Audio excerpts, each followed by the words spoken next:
And we'll see. But yeah, I do feel that there's a lot of like incentive if you. Well, you went for Purify. You guys are right. Okay. Okay. You guys Knew are it. smarter than me. Hey, Oh, that's no. not the case, man. We were just presenting an alternative, and Nats was thinking the same. Yeah. This is a very rare occurrence, folks. We are very rarely more correct than Wolf. Uh-huh. He has a stats that he climbs up every game. So. The surprises this weekend, man, they just keep coming. Yeah. What's the prediction percent now? Well, going back on the game, Erad is being disturbed by Yawi. I believe that Yawi on this hero requires like more buttons to press. Yeah, that too. The Pharym is Yawi. This is a different adjustment. Man, I woke up today, I didn't expect to see Yawi play a Pharamis. And he's rocking Pull Yourself Together, so he's going to play the way a lot of Roam Pharamis do. Yeah. It's you spam your ultimates, right? You mean you want to use it as much as possible, and that also kind of gives you merit to go for the Pull Yourself Together with the Purify, so that whenever there is an initiation coming out from RSG, you are always your ultimate will always be available. That's what I'm trying to say. Also, you're saving the way that you save your teammates. So I like this idea from Yawi, but then again, it means that you won't have the flicker play with the pullback, which is a more Yawi-esque kind of way to approach utilizing the Pharamis, right? Yeah, the aggressive setups that Yawi keeps on doing, but now 3 members down on to Sanford. 40! Oh, heavy spin. Will Sanford be the one to go here for the first blood? Yes, he will. Exhort takes the kill. Oh, you can see the strength of the Esmeralda that we have been all sleeping on. Traditionally great versus the Lapu-Lapu, versus the Yuzhong, just because of the sustain. Remember, only the Thams or the Uranus are able to last against this Esmeralda. Uh-oh. But can he last against 3 members? Nats. So it's he. Nats is trying to back out. Look at that. On the jump, onto the Titan's Rage. Light secures 1, but now the taunt from Nats. Low mana. He's still pulling through 3. That's Yawi using this. 40! Trying to save it. Nats with the box out. No turtle for RSG yet, but Erad is trying to secure this objective. Overheating from Nats once again. Didn't have the mana for it. Whoa! And Krautizi, well, at least 1-0 so far with their question. All right. Okay, we're keeping tally here. And what's tragic about the jungler for RSG is he spent his retribution too. Yeah, that's right. And Nats didn't have the mana to kind of sustain himself, which is very, very, I would say, questionable. Because we know that Nats always knows how much he can jump, dive through, right? Didn't even pop his Purify because he knows that what's the point of utilizing the Purify when you cannot outrun them anyways because you won't have the Stardust Dance. He went too deep. And the Frost Moon Shield. So he definitely went too deep. Maybe waiting for his book or the Enchanted Talisman before he goes for those plays. Look at that. 2 versus 1. Up top, Nats. Forced to Purify as well. Okay, so that explains it. Too much sticky or CC or knockups from the side of Echo. So maybe he's looking at the way of probably looking at a way to escape Sanford's wrath. 500 gold ahead. A small lead when you're going to take the rest of this series so far in perspective. About 4 minutes in for Echo. Yeah. Considering how the early game went here and the XP lane, how the XP lane is, man, I'm sure that this is not how Nats wanted for this early game to go. Yeah, for sure. But he did have a great laning stage because he was able to kind of zone out Sanford and he actually got a kill. Oh. But then when Sanford was activated, well... Off-cam kill, down bottle wheel manipulation has been used by Sanji. Sanford going on low. Erad. That was so smart from Sanford. He actually went down so that he's able to proc his Sha Essence and get the lifesteal up and not be threatened by Erad. And if I'm not mistaken, cast that tail whip. Exactly. Try to get the kill on Erad, but Erad has the mechanics. So regardless, a San duo showing up. I agree. And I mean, we were just talking about how Nats had a little bit of an upper hand versus the Yuzhong in the early stages. But when Sanford was activated, he got 2 kills and an assist now. Now with Hunter's Strike, he can eye for the backlines of RSG. No brother left behind on the EXP lane. 2-0 currently, our tally. Yeah. Man, if the Yuzhong on the opposing team builds a damage item first, that's dangerous. You're not only threatened, you're not even, like, I'm expecting a lane swap here immediately. Yeah, with that threat being imminent, so they might be forced to take on defensive visor or in a defensive state. Yeah. Okay.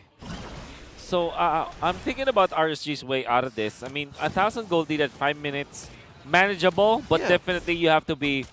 It is something that you have to be aware of. Like, surely it isn't that big, but at the same time you have to be scared about it. So what is the way out for RSG? I think that turtle number 3, which is spawning into the top lane, since you have your Melissa anyways around the vicinity, activate him. Oh, that's the gold altar being activated now. Heavy spin. Trying to escape the possible setup with manipulation. On to 3. Flicker out from Light. But from that move, Echo takes and secures one turret up top from RSG. Oh, Light misses that jump, but now he's on low. Oh, no. Dropping down HP. Will RSG take this defense? But now Benekute on the Blazing Duet. On to 2, on to 3. Here comes the Black Dragon from Sanford. On the sticker now, dropping down. Emon goes down in hands of Sanford. Now they're going on, prying on Nats. Will he escape? He's still sustaining the game. And 2 man down for RSG, 1 for Echo. Great plays from both teams, in fact. But I think that the real winner was Echo just because of what Benekute did. He jumped in, popped the Purify before the ultimate of Light actually completed its animation. That allowed him to complete the Blazing Duet, zone out the rest of RSG. Surely they lost KarlTzy in that exchange, but they gave so much to their gold laner. 1-0-1, now up with the golden staff. He's having the time of his life. Echo is really knows where to put their eggs on. They know the right basket. And because of that, he was still moving under gunfire. Yep. There was a lot left. I mean, Light was the one to drop first, That's but right. because of their peel going down immediately, RSG couldn't respond. Yeah, they took out KarlTzy along the way, but that was a losing battle. What's Sanford doing up top? He was just He's standing. holding on to the turtle. Okay. So that if RSG goes, at least, you know, like shows their presence around the turtle fight, what he is going to do is to reset the turtle right away. So he's in that pixel where in just one movement, the turtle will be reset, right? So that's a very smart way that Sanford did it because he's waiting for KarlTzy to be up. Okay. Now mid lane, turret on low HP as well. Yawi. Still no exchange.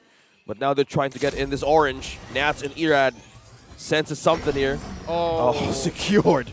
KarlTzy with a retribution. right in Irad's face. Man, if it's a battle of tank junglers, KarlTzy's got this. At least in this game alone, it's all Karl. Oh, Light. Good jump there, but Cold Altar has been used, but now Rough Waves, Extort being used to escape the Wrath, but now Sanford, will he drop down from that Black Dragon full Blazing Duet secures 2, 3, 4 members dropping down, Bounty Sanford making it a double. And Echo is now on a roll and taking down the second tier turret, and Nats is the only one left for RSG. That is a picture-perfect engagement in mid. Oh my God, you can't even write that, right? That's that is such a that is such a great play coming out from Echo overall. The way that they planned it, it might not even be planned. Maybe they're just, you know, running on all instincts all together, jumping in at the right moment, pixel perfect and second perfect when it comes to like their executions and layering their spells. Big credit to Sanford for starting that up, and of course, Yawi and Sanji just outputting the damage. The fact that Yawi provides the Cult Altar meant that Echo will not be afraid of any kind of jump from RSG. They will have more sustain and more damage against their opponents, and this is a lot, the critical mass that we're looking for Echo. Wolf, I was like, you know what's scary? Is Sanford started that fight, and he also ended it. That's right. And now he wants to start once again. Yeah, Black Dragon form. Who's going to drop down to Emon? Emon is losing health. And here comes Echo trying to reinforce the Light. Will he secure a set here? KarlTzy, look at that, being taunted. Light being pulled in by Yawi. Now will he fall down? Yes, he will, by Sanford. And now Wrath Waves trying to burst down members of the back line of Echo. Exhort trying to retreat back, but you're not going home, says KarlTzy. Oh man, the typical counter to the Eve or any kind of nuke mage is the Kadita. And RSG have shown us the entirety of the regular season and the playoffs that Exort is great with this Kadita and the way that he can assassinate heroes. But Echo had an answer. They still picked up the Eve, even in the presence of the Kadita, because of one thing, the Pharomis helping them out. Yawi just on point with the usage of the Cult Altar to save his teammate. And that exposed Exort. That gave them presence around the Lord once again. And this means that Echo is going to be inflating their lead over RSG. Yep, it's a clean take on the first Lord of this game.